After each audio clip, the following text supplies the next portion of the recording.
ते आज उस्मानाबादमध्ये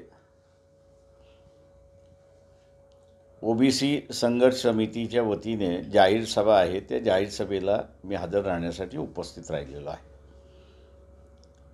यालाच अनुसरून असणारा जरांगे पाटील यांचा मार्च आगेकूच होतोय. 25-26 तारखेला मुंबईत पोचतील अशी असणारी परिस्थिती आहे.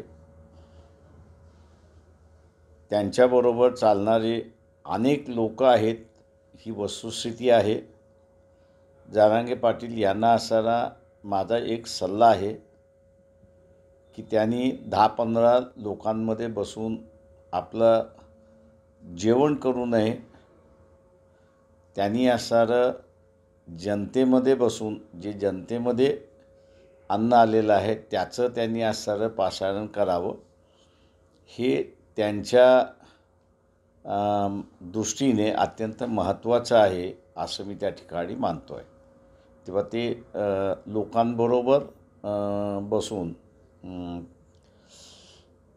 नाश्ता असेल, जे दुपारचं असेल, संध्याकाळचं जेवण असेल, हे करतील अशी त्यांनी हा सल्ला पाळावा एवढीच फक्त माझी त्यांना सर्व विनंती आहे. याच्यापुढे मी काही बोलत नाही.